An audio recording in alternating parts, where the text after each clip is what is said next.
हरे Krishna Shrimad Bhagavat Gita 18 number অধ্যায় শ্লোক number 51 52 আৰু 53 আমি পঢ়িব লৈছো বুদ্ধ্যা বিশুদ্ধয়া যুক্তো ধৃত্যাত্মানম নিয়ম্য চ শব্দাদিন বিষয়াংস ত্যক্ত্বা রাগদ্বেষোऽভ্যুদস্য চ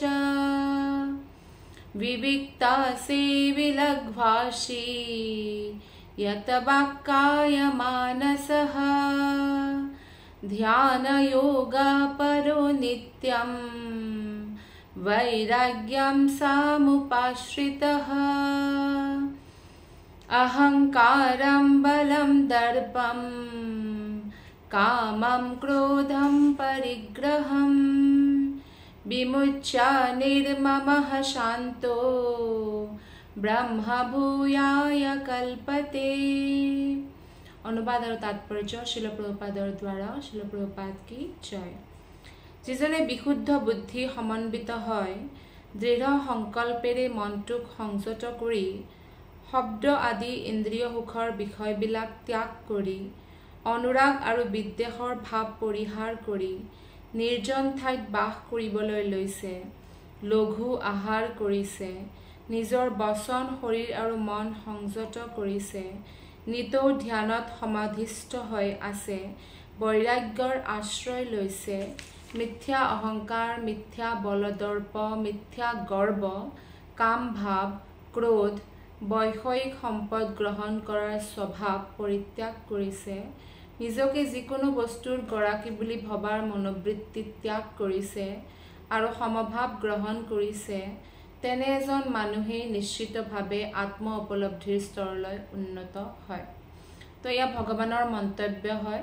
ভগৱানে 18 নম্বৰ অধ্যায়টো গোটেই ভাগৱত গীতাৰ সাৰাংশ ৰূপে পুনৰ অৰ্জুনৰ সন্মুখত আমাৰ সন্মুখত দাঙি ধৰিছে।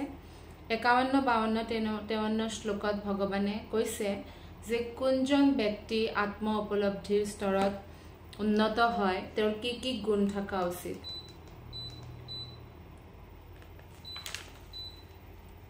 যিজনে প্ৰথম হৈছে যিজনে বিশুদ্ধ বুদ্ধি সমন্বিত হয় দৃঢ় সংকল্পেৰে মনটোক সংযত কৰে।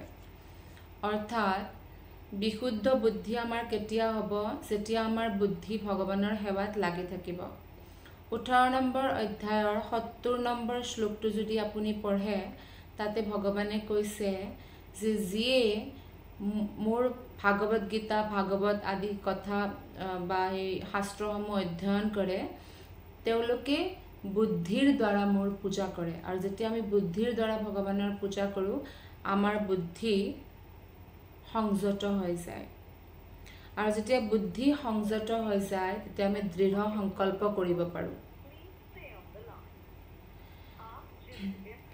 আৰু শব্দ আদি ইন্দ্ৰিয় সুখৰ পৰা আমি বিষয়বিলাক ত্যাগ কৰিব লাগিব। শব্দ আদি মানে শব্দ কি যেনেকৈ ফিল্মৰ গান শুনা বা এনেকুৱা ফিল্ম চোৱা যিয়ে আমাৰ মনটোক ভৌতিক বস্তুৰ প্ৰতি আকৰ্ষিত কৰি তোলে এইবিলাক ইন্দ্ৰিয় সুখ হয়। তেতিয়া এইবিলাক সুখ যিসকলে পৰিত্যাগ কৰিব পাৰে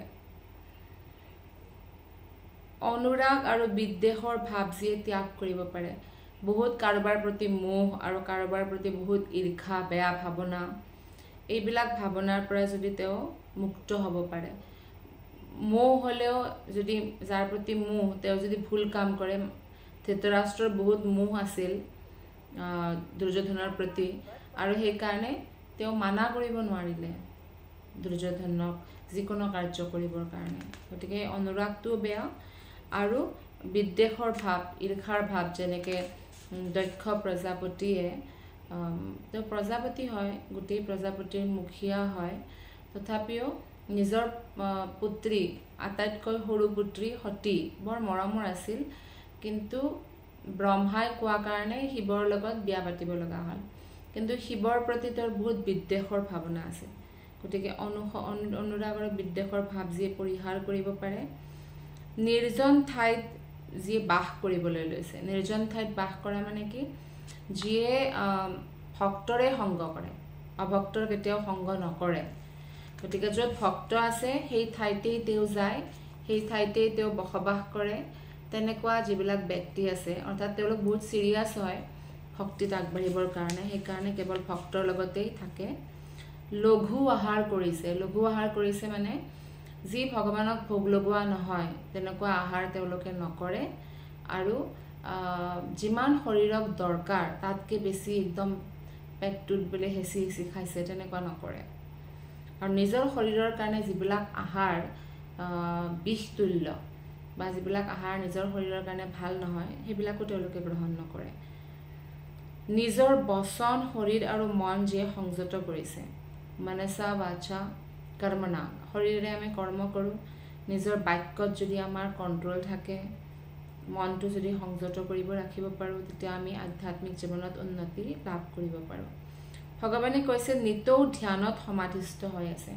ধ্যানত সমাধিস্থ মানে ভগৱান কৃষ্ণৰ চিন্তাত বা চিন্তনত, ভগৱান কৃষ্ণৰ কথা শ্ৰৱণ কৰাত, ভগৱান কৃষ্ণৰ ভাগৱত গীতা ভাগৱত আদি গ্ৰন্থ অধ্যয়ন কৰাত যিয়ে নিজকে লগাই ৰাখিছে, হৰে কৃষ্ণ মহামন্ত্ৰ জপ কৰাত যিয়ে নিজকে নিযুক্ত কৰিছে। বৈৰাগ্যৰ আশ্ৰয় লৈছে। বৈৰাগ্যৰ আশ্ৰয় লোৱা মানে তেওঁৰ কোনো এইবিলাক স্পৃহা নাই, মানে ভৌতিক বস্তুৰ জমকতাৰ প্ৰতি তেওঁৰ কোনো আসক্তি নাই। মিথ্যা অহংকাৰ, মিছা বল, দৰ্প, গৰ্ব এইবিলাক যিয়ে পৰিত্যাগ কৰিছে, অহংকাৰ ত্যাগ দিছে, অহংকাৰ নকৰে, বা কাম ভাৱনা যিবিলাক ক্ৰোধ ভাৱনা এইবিলাক পৰিত্যাগ কৰিছে, আৰু বৈষয়িক সম্পদ গ্ৰহণ কৰাৰ স্বভাৱ পৰিত্যাগ কৰিছে। আৰু লাগে বিষয়বস্তুৰ প্ৰতি আকৰ্ষণ সেইবিলাক যদি কোনোবাই ত্যাগ কৰিছে, আৰু নিজে তেওঁ কোনো বস্তুৰ গৰাকী বুলি যে এইটো বস্তু মোৰ এনেকৈ নাভাবি এইটো বস্তু কৃষ্ণৰ এনেকুৱা ধৰণৰ ভাৱনা যে গ্ৰহণ কৰিছে, ভগৱানৰ মতে তেওঁৱেই নিশ্চিতভাৱে আত্ম উপলব্ধিৰ স্তৰলৈ উন্নীত হয়। তাৎপৰ্য শিল প্ৰভুপাদে কৈছে যে বুদ্ধি নিৰ্মল হ'লে মানুহ শতগুণী হয়। এনে কৰিব পাৰিলে মনক নিয়ন্ত্ৰণ কৰি তেওঁ সদায়েই ভগৱানৰ ধ্যানত নিমগ্ন থাকিব পাৰে। যিয়ে মনক নিয়ন্ত্ৰণ কৰিব পাৰে, যিয়ে শতগুণ বিকশিত কৰিছে, তেওঁলোকে কেতিয়াও কাৰো প্ৰতি শত্ৰুৰ ভাৱনা বা দেশৰ ভাৱনা নাথাকে। ভগৱানৰ কৃপাত তেওঁ যি পায় তাকেই লৈ সন্তুষ্ট হৈ থাকে, আৰু যদি কেতিয়াবা তেওঁৰ ইচ্ছামতে কাৰ্য নহয় তথাপিও তেওঁলোকে বুজি পায় যে এয়া ভগৱানৰেই মোৰ কাৰণে কিবা ভাল প্লেনিং হয়। ভাগৱত গীতাত 2 নম্বৰ অধ্যায়ৰ 70 নম্বৰ শ্লোকটিত কোৱা হৈছে, নদীসমূহৰ পানী নিৰৱচ্ছিন্নভাৱে গৈ সমুদ্ৰত পৰিছে আৰু সমুদ্ৰ ভৰপূৰ হৈ পৰিছে, তথাপিও সমুদ্ৰ অচল হৈ আছে। নিৰন্তৰ নদীৰ পানী সাগৰতেই যায়। সাগৰত নদীৰ পানী মিক্স হৈ থকা স্বত্তেও কিন্তু সাগৰখনে বোলে নিজৰ মৰ্যাদা ক্ৰছ কৰা নাই, কৰিলে কিন্তু চব মানুহ ডুবি যাব। ঠিক তেনেদৰে আমাৰ মনত বহুত বিচাৰ আহিব পাৰে, ভাল বিচাৰ আহিব পাৰে, বেয়া বিচাৰ আহিব পাৰে, কিন্তু আমি সেই বেয়া বিচাৰবোৰ যাতে পৰিত্যাগ কৰিব পাৰোঁ, আৰু যিবিলাক মানে বিচাৰ ভাল নহয় আমি মনটোক সংযত কৰিব পাৰোঁ, তেনেহ'লেহে আমি আধ্যাত্মিক জীৱনত উন্নতি লাভ কৰিব পাৰিম। 54 নম্বৰ শ্লোকটো বহুত ইম্পৰ্টেণ্ট হয়। ব্ৰহ্মা ভূতঃ প্ৰসন্নাত্মা না শোচতি না কাংক্ষতি সমঃ সৰ্বেষু ভূতেষু মদ্ভক্তিম লভতে পৰম। অনুবাদ এই শ্লোকটিৰ, যিজনে এই চিন্ময় স্তৰত উপনীত হয়, ব্ৰহ্ম উপলব্ধি লাভ কৰে, তেওঁ পৰিপূৰ্ণ সুখ অনুভৱ কৰে। সুখ কৰিবলগীয়া নহয়, একো বস্তুৰ বাবে আকাংক্ষা কৰিবলগীয়া নহয়, তেওঁ সকলো জীৱৰ প্ৰতি সমভাৱপন্ন হৈ পৰে, আৰু এই অৱস্থাত মোৰ প্ৰতি পৰম বিশুদ্ধ ভক্তিৰ সোৱাদ লাভ কৰিব পাৰে। আচলতে কোনোবা যিমান ধনী হ'লেও তেওঁ সুখী হ'ব নোৱাৰে, কিবা নহয় কিবা দুখে তেওঁক চুই থাকে। যেনেদৰে ইয়াতে মই যেতিয়া আজিৰ ক্লাছত দক্ষৰ বিষয়ে আলোচনা কৰিলোঁ, গতিকে আমি সেই গোটেই কথাটো আলোচনা কৰি লওঁ। দক্ষ প্ৰজাপতিৰ 16জনী কন্যা আছিল, তাৰে আটাইতকৈ সৰু কন্যাজনীৰ বিয়া হয় সতী নাম হয় মহাদেৱৰ লগত, আৰু যাৰ কাৰণে দক্ষই এইটো ভাল পোৱা নাছিল, কাৰণ মহাদেৱে ক'ত থাকে, পৰ্বতত থাকে। তেওঁ এনেকৈ ভাবিছে যে মহাদেৱ নিৰ্ধন হয়, ঐশ্বৰ্য নাই, য'ত নেকি মহাদেৱে বহুত ঐশ্বৰ্য প্ৰদান কৰিব পাৰে নিজৰ ভক্তসকলক, কৰেও তেওঁ। আৰু তেওঁৰ যিটো মানে গেট আপ হয়, ড্ৰেছিং চেন্স, এইবিলাক মানে দক্ষই ভাল নাপাইছিল আৰু সেইকাৰণে তেওঁ বহুত দুখী হৈ আছিল আৰু শিৱৰ প্ৰতি বহুত তেওঁৰ মনত বিদ্বেষৰ ভাৱনা আছিল। কিন্তু যেতিয়া একবাৰ এনেকুৱা ধৰণৰ এটা উৎসৱ আয়োজন কৰে, চব দেৱতাসকল আহে আৰু দক্ষও যায় তাতে, লাষ্টত দক্ষ যায়। দক্ষ যেতিয়া এণ্ট্ৰি কৰে সকলো দেৱতা থিয় হৈ যায় তেওঁৰ সন্মানত, কিন্তু ব্ৰহ্মা আৰু শিৱ থিয় নহয়। ব্ৰহ্মা আচলতে দক্ষৰ পিতা হয়, গতিকে থিয় নোহোৱাৰ কাৰণে বেয়া পোৱা নাই দক্ষই। কিন্তু মহাদেৱ যেতিয়া থিয় নহ'ল, তেতিয়া দক্ষ একদম ক্ৰোধত বোলে সেই হৈ গৈছে, একদম ক্ৰোধত জ্বলি উঠিছে। আৰু যেতিয়া ক্ৰোধত জ্বলি উঠিছে তেতিয়া তেওঁ শিৱৰ অপমান কৰিবৰ কাৰণে একদম ৰেডি হৈ গৈছে মহাদেৱৰ। আচলতে ভগৱান শিৱ সকলো সময়তে ধ্যানমগ্ন হৈ থাকে, সেইকাৰণে যদি তেওঁ থিয় হোৱাও নাই তথাপিও তেওঁ সকলো প্ৰাণীৰ প্ৰতি সমভাৱ সম্পন্ন। আৰু দক্ষ প্ৰজাপতি হৈছে জীৱাত্মা, মহাদেৱ হৈছে শিৱতত্ত্ব, গতিকে শিৱতত্ত্ব জীৱাত্মাতকৈ শ্ৰেষ্ঠ হয়। গতিকে সেইকাৰণে থিয় নোহোৱাৰ কাৰণে দক্ষৰ কিন্তু তথাপিও খং উঠিছিল। আৰু সকলোৰে সন্মুখত মহাদেৱক দক্ষ প্ৰজাপতিয়ে বহুত বেয়া বেয়াকৈ কৈছিল, বহুত বেয়া বেয়াকৈ। আৰু যেতিয়া তেনেকৈ কয়, ভগৱান শিৱ মনে মনে থাকে, একো নকয়। কিন্তু সেইটো ঘটনা ঘটে বাৰু। তাৰপিছত শিৱ গুচি যায়, তাৰ পৰা মানে শান্ত হৈ গুচি যায়। তাৰপিছত এবাৰ এনেকুৱা হয়, আৰু এটা উৎসৱ পাতে দক্ষই, ডাঙৰ এটা যজ্ঞ পাতে। তেতিয়া ভগৱান শিৱক নিমন্ত্ৰণ দিয়া নাই, তেওঁৰ পুত্ৰীকো নিমন্ত্ৰণ দিয়া নাই। দেৱতাসকলৰ মুখৰ পৰা দক্ষৰ পুত্ৰী সতীয়ে গম পালে যে বহুত ডাঙৰ এটা উৎসৱৰ আয়োজন কৰা হৈছে। তেতিয়া সতী মাতাই মহাদেৱক কয় যে মোক যাব দিয়ক,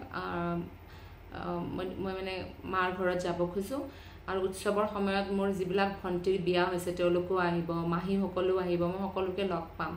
তেওঁ ভাবিছে দেউতাইতো মোক ইমান মৰম কৰে, বাৰু অলপ কিবা হৈ গৈছিল বাৰু, এইটো ঠিক হৈ যাব। কিন্তু যেতিয়া সতী মাতাই যায় দেউতাকৰ ঘৰত, যজ্ঞ হৈ আছে, তেওঁ দেখা পায় যে দক্ষই মুখ খুলিও নামাতে, অৱজ্ঞা কৰিছে সতীৰ, আহাৰ কাৰণে যেন বেয়া পাইছে। আৰু যজ্ঞত আহুতিটো ভগৱান শিৱক আহুতি দিয়া নাই, যে দেৱতাৰো দেৱতা মহাদেৱ, তেওঁৰ আহুতি দিয়া নাই। এনেকুৱা অনাদৰ দেখা পায় সতী বহুত ক্ৰোধিত হয়, বহুত দুখী হয়। আৰু দুখী হৈ পিনে তেওঁ নিজৰ শৰীৰ ত্যাগ কৰি দিয়ে। যেতিয়া তেওঁ নিজৰ শৰীৰ ত্যাগ কৰে তেতিয়া গোটেই ব্ৰহ্মাণ্ডত কোলাহল হৈ যায়, হাহাকাৰ হৈ যায় যে সতী দেৱীৰ তাত কি নাছিল, তেওঁ নিজেই দুৰ্গা দেৱী হয়, বহুত শক্তিশালী হয়, বহুত পাৱাৰফুল হয়, আৰু তেওঁ দক্ষৰ প্ৰজাপতিৰ পুত্ৰী হয়, মহাদেৱৰ দৰে মহান পাৰ্চনেলিটি, দেৱতাৰো যি দেৱতা, তেওঁৰ পত্নী হয়। তেওঁৰ তাত কি নাছিল, তেওঁৰ সকলো বস্তু আছে, পাৱাৰ, নাম, সুন্দৰতা, ধন, সকলো আছে। কিন্তু তথাপিও তেওঁ দুখী হৈছিল। কিয়? তেওঁ কিয় শৰীৰেৰে যে তুমি মহাদেৱৰ দৰে মহান বৈষ্ণৱ এজনৰ চৰণত অপৰাধ কৰিছা, যে যাৰ একো দুখো নাছিল। আৰু সেইকাৰণে, কাৰণ মই তোমাৰ পুত্ৰী হয়, তুমি মোক এই শৰীৰটো দিছা, গতিকে এই শৰীৰটোত মই থাকিব নোখোজোঁ বুলি তেওঁ শৰীৰ ত্যাগ কৰি দিয়ে। অৰ্থাৎ এইটো মই কিয় আমি ইয়াতে ভাগৱতমৰ এইটো কথাটো আমি ইয়াতে আলোচনা কৰিলোঁ, তাতে উল্লেখ থাকে যে কোনোবা এজন ব্যক্তিৰ তাত যদি সকলো বস্তুও থাকে, বহুত ধনী, বহুত ধুনীয়া আৰু বহুত নাম আছে, তথাপিও যে ভৌতিক সংসাৰত তেওঁ সুখত থাকিব সদায়ে, একো গেৰাণ্টি নাই। কিবা নহয় কিবা ডাঙৰ দুখে তেওঁক আক্ৰমণ কৰে। মহাদেৱে কয়, সতী মাতাই যেতিয়া যাব খোজে, যে তুমি নাযাবা, কাৰণ যেতিয়া নিজৰ মানুহে, নিজৰ পৰিয়ালৰ মানুহে যেতিয়া অপমানজনক শব্দ কয়, সেইটো মৃত্যুতকৈও তাৰমানে কষ্টকৰ হয়। গতিকে মোৰতো অপমান কৰিবই, তোমাৰো কৰিব, তুমি সহ্য কৰিব নোৱাৰিবা। তথাপিও সতী মাতা যায় বাৰু, কিন্তু সেইটোৱেই হয় কি সহ্যও নহয়। নিজৰ যেতিয়া আপোনাক সকলোতকৈ বেছি কোনে দুখ দিব পাৰে, যাক আপুনি বহুত মৰম কৰে, সেইজনে যদি কিবা এনেকুৱা আঘাত দিয়ে, মানুহে নিজৰ প্ৰাণো ত্যাগ কৰিব পাৰে। এনেকুৱা মানে মৰাটো ইজি যেন লাগে আৰু এনেকুৱা কথাটো। কিন্তু ভৌতিক সংসাৰত, অৰ্থাৎ ভৌতিক সংসাৰত আমি সকলো বস্তু প্ৰাপ্ত কৰি সুখী হ'ব নোৱাৰোঁ। সেইকাৰণে যিসকল কৃষ্ণ ভক্ত হয় তেওঁলোকে যদি এটা জুপুৰিটো আছে তথাপিও সুখী, যদি মহল এটাত আছে তথাপিও সুখী তো যিকোনো পৰিস্থিতিতেই সুখী হয় কাৰণ তেওঁলোকৰ কাৰো লগত কম্পিটিশ্যন নহয় তেওঁলোকৰ মাত্ৰ এটাই ইচ্ছা যে ভগৱানৰ সেৱাত যাতে সদায় নিমগ্ন হয় থাকিব পাৰে গতিকে ব্ৰহ্মভূত প্ৰসন্নাত্মা অৱস্থাত আমি আহিবই লাগিব নহলে আমি সদায় দুখী হৈ থাকিম আৰু সেই অৱস্থাত কেনেকৈ আহিব পাৰে ভগৱানে লাষ্ট শ্লোকটোত ক'লে যে আমি মিছা গৰ্ব ক্ৰোধ এই মোহ এইবিলাক ত্যাগ কৰিব লাগিব মনটো সংযত কৰিব লাগিব ভগৱানৰ সেৱাত লগাই ৰাখিব লাগিব আৰু লগাই ৰাখি ৰাখি ৰাখি যেতিয়া মনটো 24 ঘণ্টা ভগৱানৰ চৰণত লাগাৰ অভ্যাস হৈ যাব তেতিয়া তেওঁ সেই ব্ৰহ্ম উপলব্ধিৰ অৱস্থা লাভ কৰিব যেতিয়া তেওঁ কোনো পৰিস্থিতিতে দুখৰ অনুভৱ নকৰে আৰু কোনো বস্তুৰ কাৰণে তেওঁৰ আকাংক্ষা নাথাকে মোক এইটো লাগে সেইটো লাগে তাৰ তাত এইটো আছে মোৰ তাত এইটো নাই এইবিলাক ভাবি ভাবি মানুহে দুখী হয়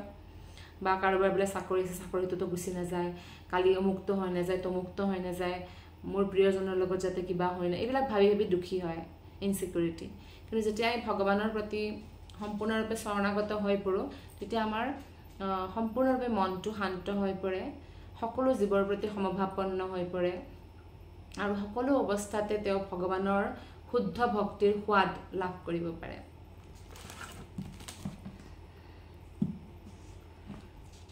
গতিকে ইয়াতে এইটোৱে কৈছে যে যিজন শুদ্ধ ভক্ত হয় কোনো ভৌতিক বস্তুৰ ক্ষতি হলে তেওঁ শোকত ভাঙি নপৰে আৰু কোনো ভৌতিক বস্তু তেওঁ কামনা নকৰে কাৰণ তেওঁৰ মনত কোনো বিষয় সুখ ভোগ কৰাৰ বা কোনো এনেকুৱা ধৰণৰ ভৌতিক বাসনা নাথাকে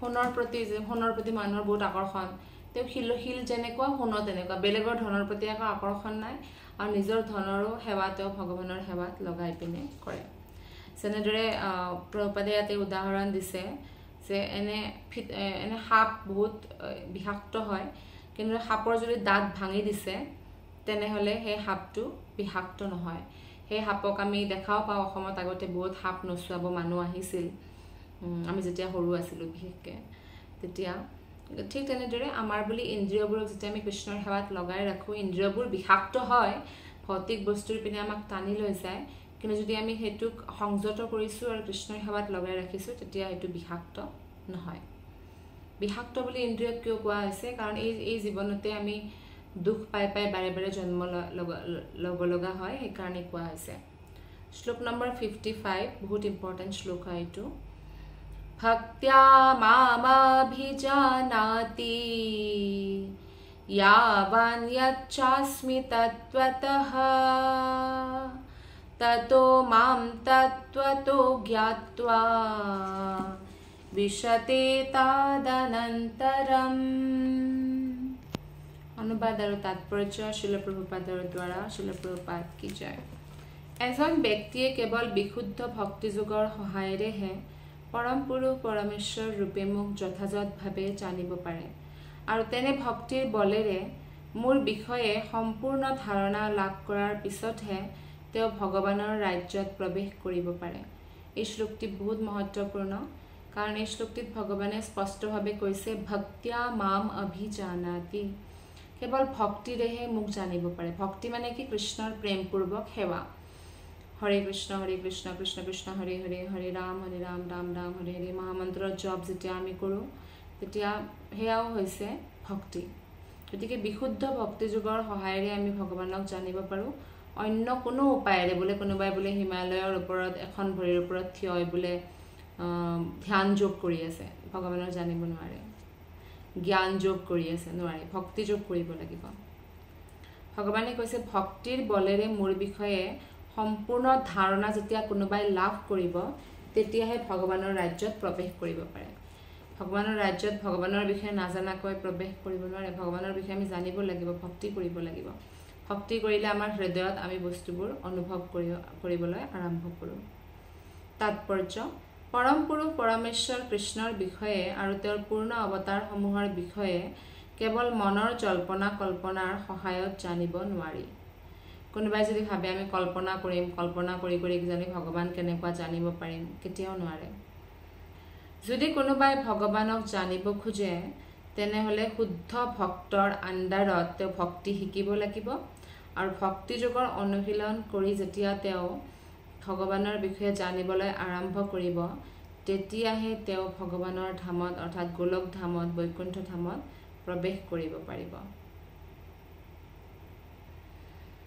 যিজনে কৃষ্ণ ভাৱনাৰ পথ লৈছে আৰু ভক্তি যোগৰ অনুশীলন কৰিছে তেওঁহে কৃষ্ণৰ স্বৰূপ উপলব্ধি কৰিব পাৰে। যিজনে কৃষ্ণ তত্ত্ব সম্পূৰ্ণৰূপে বুজিব পাৰিছে তেওঁহে আধ্যাত্মিক জগতত প্ৰৱেশ কৰিব পাৰে। গতিকে আমি যদি ভগৱানক জানিব খোজোঁ, যিমান জানিব খোজোঁ সিমানেই আমি ভগৱানৰ ভক্তিত লাগি থাকিব লাগে। আৰু ইয়াতে এটা বিশ্বতে পদৰ অৰ্থ হ'ল যে জীৱই ভগৱানৰ দিব্য ধামত প্ৰৱেশ কৰি নিজৰ স্বতন্ত্ৰতা অটুট ৰাখি ভগৱানৰ সংগ লাভ কৰিব পাৰে। যেনেদৰে নিজৰ সেৱা ভক্তিৰ বলতে সকলো ভক্তই বেলেগ বেলেগ ধৰণৰ অনুভৱ কৰে। গতিকে যাৰ শ্ৰদ্ধা যিমান বেছি তেওঁ সিমানেই ভক্তিত আগবাঢ়িব পাৰিব। তেতিয়া তেওঁৰ হৃদয়ৰ পৰা সকলো বিকাৰো নষ্ট হৈ যাব। শ্লোক নম্বৰ 56।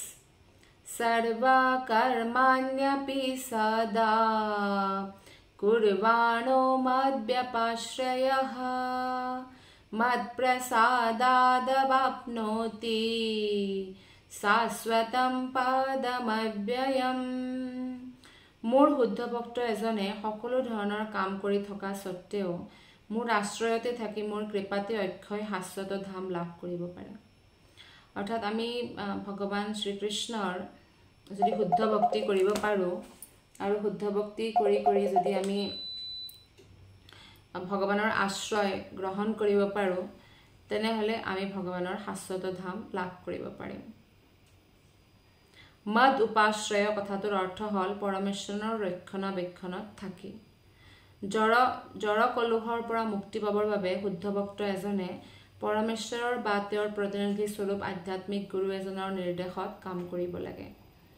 গতিকে শুদ্ধ ভক্তৰ কোনো সময়ৰ সীমা নাই, তেওঁলোকে সকলো সময়তে ভগৱানৰ সেৱাত লাগি ভাল পায়। সেইকাৰণে আমি সদায়ে শুদ্ধ ভক্তৰ সংগতিৰ কাৰণে ভগৱানক প্ৰাৰ্থনা কৰিব লাগে। শ্লোক নম্বৰ 57। চেতসা সৰ্বকৰ্মাণি ময়ি সংন্যস্য মৎপৰঃ বুদ্ধিযোগম উপাশ্ৰিত্য মচ্চিত্তঃ সততম ভৱ। সকলো কাম কৰাৰ সময়তে কেৱল মোৰ ওপৰত নিৰ্ভৰ কৰিবা আৰু সদায়ে মোৰ আশ্ৰয়ত থাকিয়েই কাম কৰিবা। ভক্তিৰ ভাৱেৰে কৰা এনে কামৰ সময়ত সম্পূৰ্ণভাৱে মোৰ বিষয়ে সচেতন হৈ থাকিবা।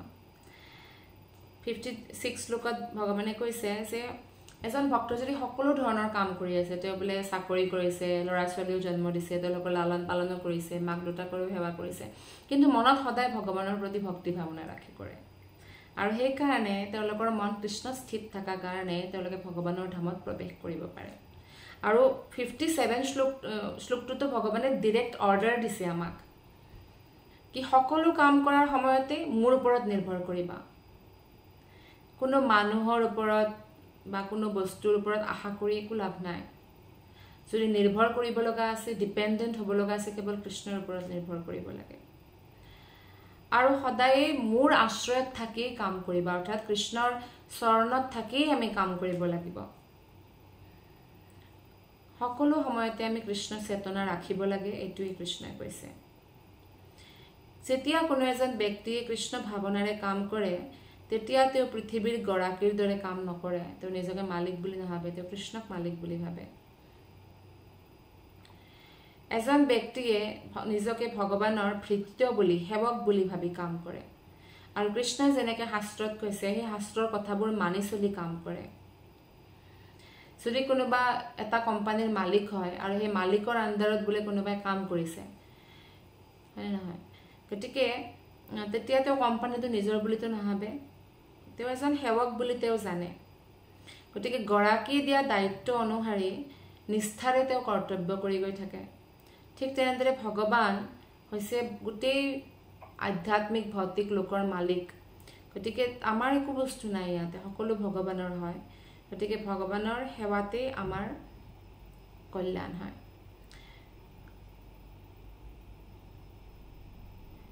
তো ইয়াতে আগে কৈছে যে কৃষ্ণই এই বিশেষ কামটো কৰিবৰ কাৰণে মোক নিযুক্ত কৰিছে এই বুলি আমি ভাবিব লাগে অৱশ্যে এই কথা মনত ৰাখিব লাগে যে অবিবেচনাৰে কাম কৰিলে তাৰ ফল কৃষ্ণক অৰ্পণ কৰিব নালাগে শাস্ত্ৰমতে কাম কৰিব লাগে তাৰ ফল কৃষ্ণক অৰ্পণ কৰিব লাগে কোনোবাই বোলে চুৰি কৰিছে ডকাইতি কৰিছে মাৰ্ডাৰ কৰিছে আৰু তাৰ ফল আপোনাক প্ৰদান কৰিলো কৃষ্ণ তেনেকৈ নহয় শাস্ত্ৰ অনুসাৰে কৃষ্ণৰ নিৰ্দেশ মতেহে কাম কৰিব লাগে এইটো এটা বৰ গুৰুত্বপূৰ্ণ কথা কৃষ্ণৰ এই আদেশ গুৰু শিষ্য পৰম্পৰা ক্ৰমে এজন নিৰ্ভৰযোগ্য আধ্যাত্মিক গুৰুৰ মাধ্যমেৰে আহে গতিকে আধ্যাত্মিক গুৰুৰ আদেশ মানাটোই আমাৰ মুখ্য কৰ্তব্য বুলি আমি ভাবিব লাগে আৰু যদি কোনোবাই সকলোতকৈ সিক্ৰেট কি হয় শ্ৰীল প্ৰভুপাদে গোটেই বিশ্বতে যে হৰিনাম প্ৰচাৰ কৰিব পাৰিছে কিয় কাৰণ তেওঁৰ আধ্যাত্মিক গুৰু ভক্তি সিদ্ধান্ত সৰস্বতী ঠাকুৰৰ প্ৰতি তেওঁৰ সম্পূৰ্ণ নিষ্ঠা সম্পূৰ্ণ বিশ্বাস আৰু সেই কাৰণে তেওঁ গোটেই বিশ্বতে ভগৱানৰ নাম প্ৰচাৰ কৰিব পাৰিছে গতিকে কোনোবাই যদি আধ্যাত্মিক গুৰুৰ আজ্ঞা পালন কৰি চলে তো অতি শীঘ্ৰে ভগৱানক প্ৰাপ্ত কৰিব পাৰিব ধন্যবাদ হৰে কৃষ্ণ